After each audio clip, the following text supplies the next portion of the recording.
Olá, alunos! Tudo bem?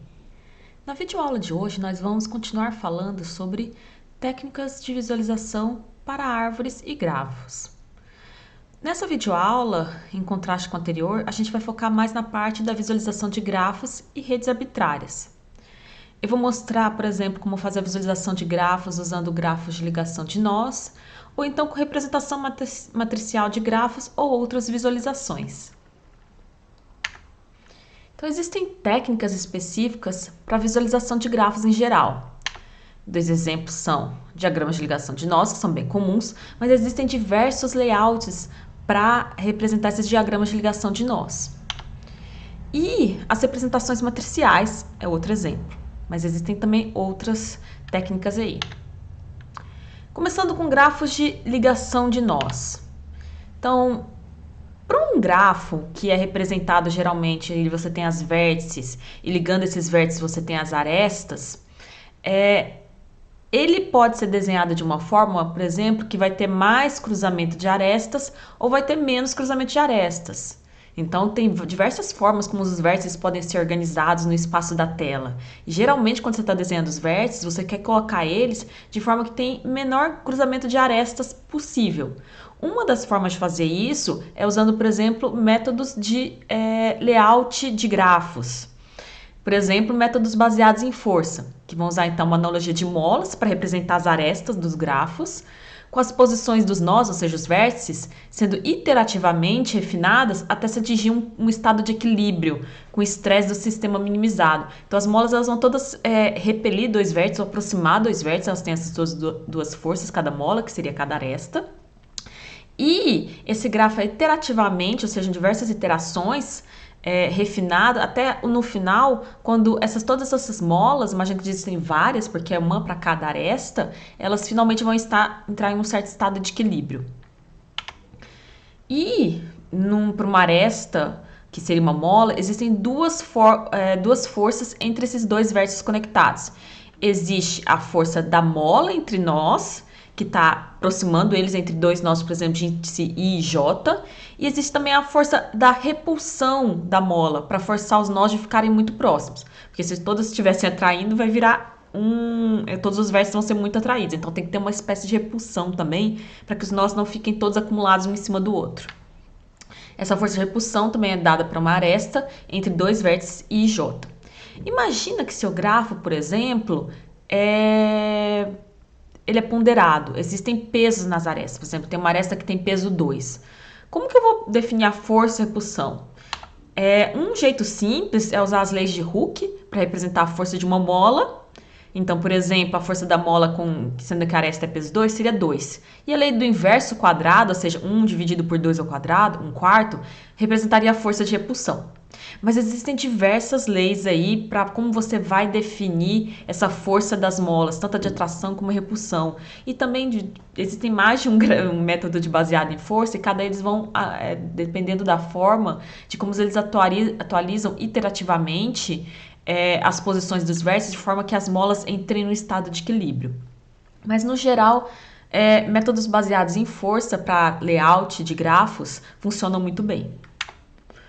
Então, em cada interação, as forças sobre cada nó são calculadas, suas posições dos vértices são atualizadas, porque as molas vão estar ali puxando os vértices ou repelindo eles, e as forças também recalculadas, dependendo do método baseado em força. A posição inicial dos vértices pode ser aleatória, e para se evitar oscilações, as forças podem ser decrescidas, então você também pode atualizar as forças iterativamente. E aí o resultado pode convergir para um mínimo local, que é um risco, mas aí você pode rodar o algoritmo de desenho múltiplas vezes com configurações iniciais diferentes. Então seria um mínimo local em termos do estado de equilíbrio, que é o estresse do sistema. Só que aí você roda múltiplas vezes com configurações iniciais diferentes se você achou que você chegou no mínimo local. Por exemplo, eu tenho esse grafo aqui. Então, esse aqui é um layout arbitrário. Então, numa área quadrada, geralmente quando você abre um grafo, a maioria das ferramentas de visualização de grafos vão fazer isso. Não aplicar layout, é um layout arbitrário. Você coloca cada vértice em alguma posição aleatória e junta as arestas, dependendo de qual aresta existe entre dois nós. Qual que é o problema evidente aqui? a alto cruzamento de arestas, que dificulta muito a percepção de algum padrão nesse grafo, por exemplo, para detectar comunidade visualmente. Eu não consigo ver nenhum padrão nesse grafo. E aí você pode usar, por exemplo, um método baseado em força para visualizar esse grafo. Então, este grafo e este grafo são o mesmo grafo. A única diferença é que eu usei um método baseado em força para desenhar ele. Os mesmos vértices. Então, percebam a grande mudança. É o mesmo grafo, as mesmas vértices, os mesmos arestas. A gente tem aqui é um grafo onde o tamanho dos vértices aqui, um parêntese só, ele está relacionado ao grau do vértice. Então, por exemplo, esse aqui que é altamente conectado, ele está maior, aqui também está com uma cor preta. Percebam que agora eu consigo identificar alguns padrões, por exemplo, consigo ver padrões de comunidades altamente conectadas, que nem essa aqui, tem outra aqui, outra aqui, outra aqui. Então eu consigo ver um padrão no grafo, que antes com esse layout arbitrário eu não conseguia ver. E fiquem cientes da maior parte das vezes que você abre um grafo numa ferramenta que nem o GEF, que é uma ferramenta muito boa para visualização de grafos, e você abre o grafo, a primeira visão que você vai ter é essa, aleatória. Só que você pode melhorar isso usando um layout. Por exemplo, um layout baseado em força, que nem esse aí que chama Gen.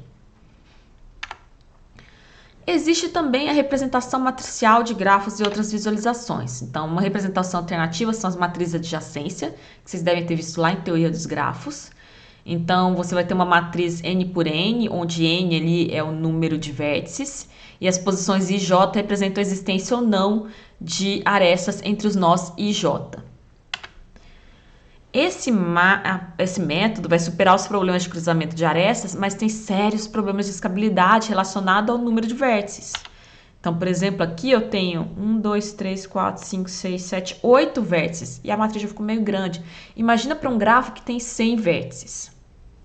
Outra coisa é que a ordenação dos nós aqui tem um grande impacto no resultado final. Existem estratégias específicas para reordenação, desde centradas no usuário, o usuário define qual que é a ordenação dos vértices aqui na matriz, ou até automáticas. Por exemplo, essa matriz de adjacência aqui e essa aqui, apesar de eles terem renomeado aqui as coisas, então o nome dos vértices mostra a importância da ordenação, que fica evidente na segunda matriz, onde é possível ver claramente os 2 cliques com 4 vértices cada. Então, a ordem dos vértices aqui vai importar muito. Aqui eu consigo ver 2 cliques, aqui é difícil de ver esse padrão. O diagrama de Chord é outro exemplo como você consegue visualizar um grafo. Por exemplo, imagine essa matriz adjacência aqui, que fala que entre A e B, imagine que você só tem 3 vértices, entre A e B você acha que existe uma conexão de peso 10, entre B e C também 10, entre C e A 10. O diagrama de Chord, ele vai mostrar as relações entre as entidades, ou seja, os vértices, em uma matriz. E as entidades vão ser dispostas radialmente, aqui estão elas, A, o B e o C radialmente, com os relacionamentos entre as entidades mostradas com arcos conectando as entidades. Então, por exemplo, conectando o A e o C, eu tenho essa banda azul aqui que tem peso 10. Conectando o A e o B, tem essa banda aqui verde. E entre o B e o C, também peso 10, tem essa banda vermelha aqui. Exemplos melhores de diagrama de Chord, aquele ali só foi o início. Por exemplo, esse aqui representa as importações da Austrália. Então, aqui os nós são os países, cada país tem uma cor diferente, e os arcos representam as importações e exportações da Austrália em 2015.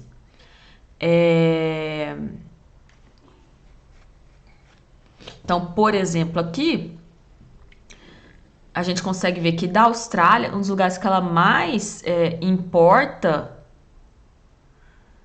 é da China, até mais do que dos Estados Unidos. Mas ela importa também bastante do Japão, mas também tem uma grande, considerando os outros países que não são mencionados aqui, existem 200 outros países do qual ela também importa bastante. E essa técnica aqui, que você também, às vezes, algumas das ferramentas disponíveis para esse diagrama de CORD, ou sites, ou códigos, ela vai permitir que quando você seleciona com o mouse uma banda, você obtenha mais informações aqui. Por exemplo, entre a Austrália e os Estados Unidos, existe uma importação que é equivalente a 11,27% de todas as importações, e aqui exportação de 5%, tá menor aqui. Então a banda aqui também aqui tá representando bandas que não são iguais nas duas pontas. Isso também é possível, tá? Então um lado aqui representa a importação e o outro lado representa a exportação.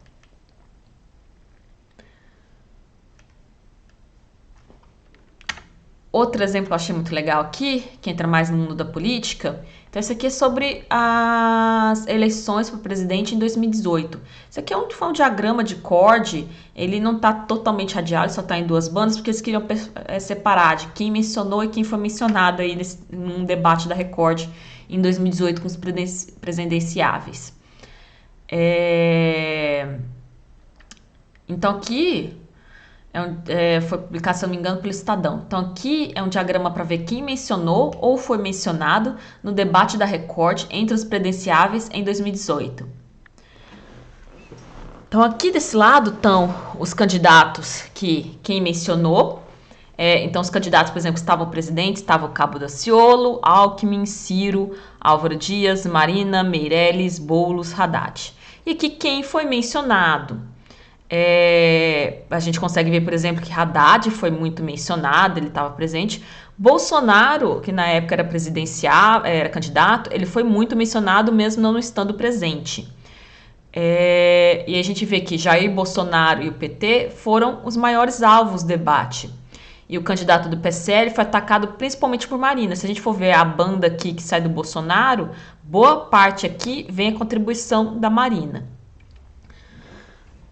Então a gente percebe, inclusive, com isso aqui, que geralmente, num debate, você tem que apresentar suas propostas, mas aqui tá aqui tentando mostrar o quê? Que várias vezes também você acaba fazendo perguntas ou mencionando, ou até atacando outros candidatos, e você também tem que rebater essas propostas. Mas aqui estava mais na parte de quem mencionou quem.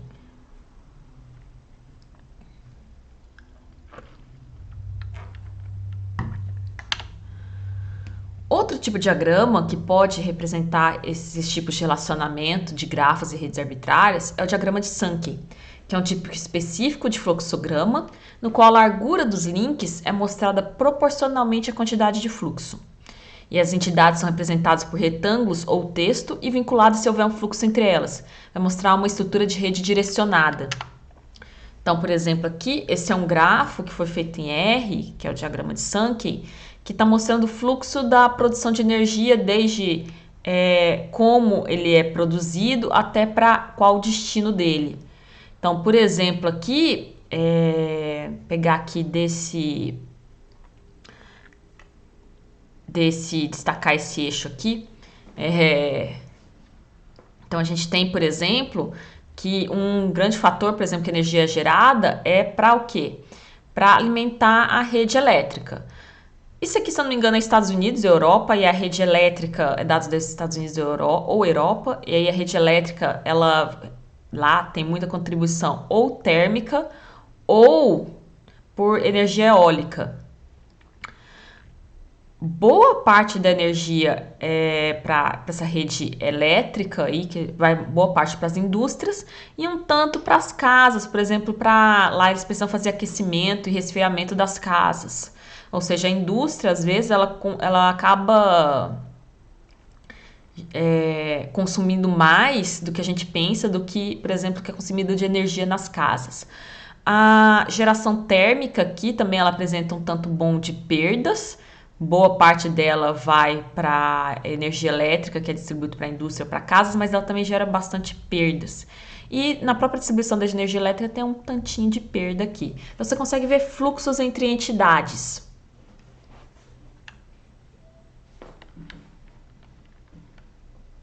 Esse aqui é o diagrama de Sankey. Existem várias ferramentas, sites e códigos que podem gerar um diagrama de Sankey.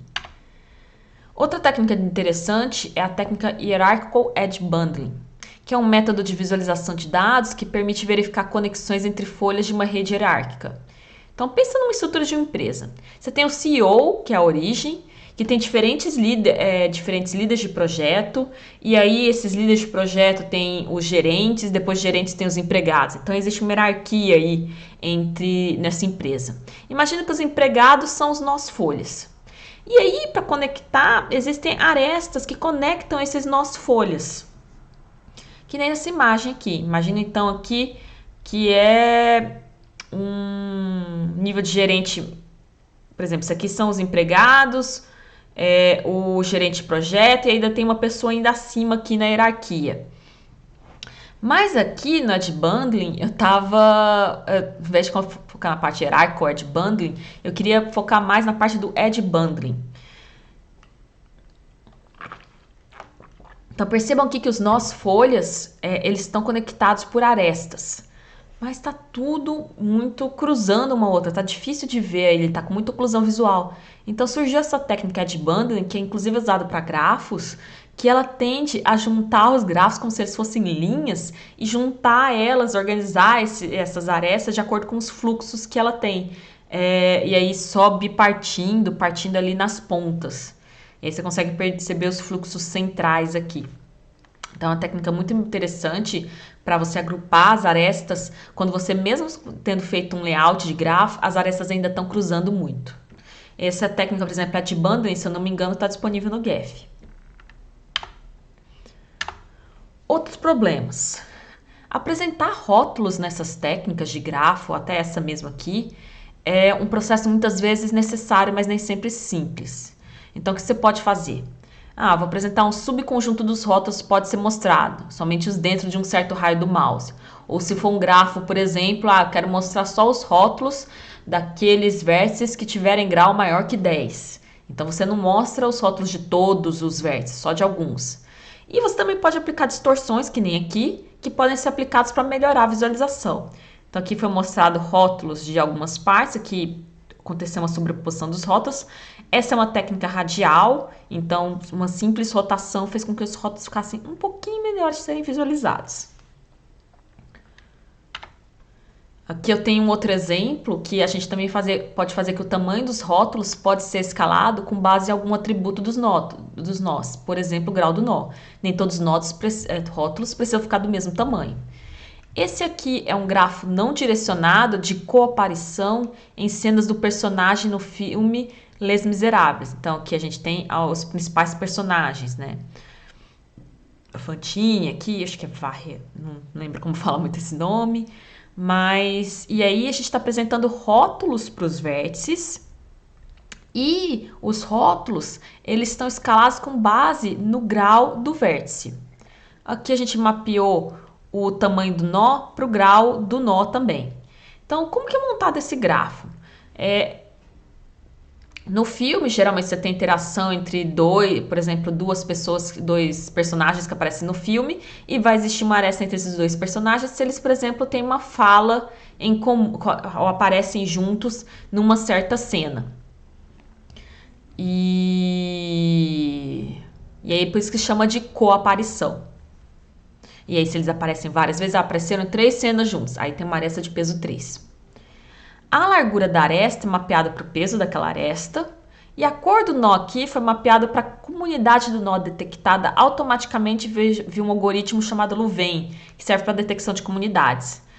Detecção de comunidades em grafo, elas vão como se fosse uma técnica de agrupamento que vai olhar as conexões dos grafos para decidir quais grafos, quais vértices ali estão mais conectados como se fosse uma comunidade. Então, é um algoritmo automático, tá? Tem algum que vai fazer isso aqui. E aí, cada cor aqui representa uma comunidade diferente. Observe que nesse grafo também foi aplicada uma técnica de layout de grafos. Os vértices não estão dispostos aleatoriamente. E esse grafo também foi feito usando o GEF, que é uma ferramenta ótima para a visualização de grafos. Outros problemas que podem surgir na visualização de grafos são relacionados à interação. Interação com a câmera virtual, então pode ser que você tenha desejo de fazer controles se o grafo está muito grande, como pan, zoom e rotação, que aí é a manipulação da câmera virtual. Muitas ferramentas para visualização de grafos implementam isso. Você pode interagir com os elementos do grafo, por exemplo, selecionando alguns objetos para mudar aquela posição daqueles vértices, por exemplo, de posição. Você faz um layout automático de início, mas aí se você quiser mudar, você pode arrastar alguns vértices que você selecionou, remover ou obter mais detalhes sobre esses vértices. E a gente também pode interagir com a estrutura do grafo, por exemplo, detalhar certas partes do grafo sem perder o contexto. É o foco mais contexto. Distorções como fisheye são bem difundidas para isso. Esse aqui é um exemplo de uma distorção fisheye para visualizar o grafo de uma estrutura de links em um site. Imagina que o grafo é muito massivo, gigantesco, e que você quer dar um zoom só em uma certa parte. E aí você imagina que você pode rotacionar e dar zoom aqui na parte desse globo. Então aqui está o foco. E as partes que ficam mais para cá do grafo são o grafo, mesmo sendo volumosas essas comunidades, elas são escaladas para serem desenhadas visualmente menor. Mas aí você pode rotacionar esse grafo, expande essa área. Então só o que é expandido é o que fica aqui mais no centro do globo. O resto ele é distorcido para parecer visualmente menor. Mas aí você pode interagir com esse grafo, com esse globo, para deixar outra parte em destaque. Por exemplo, essa comunidade aqui eu quero deixá-la no centro.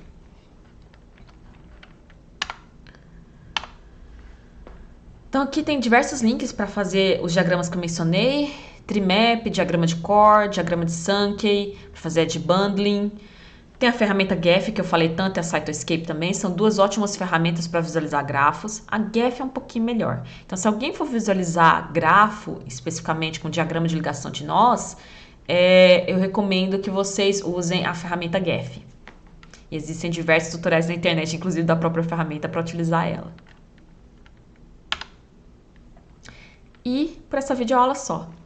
Tchau!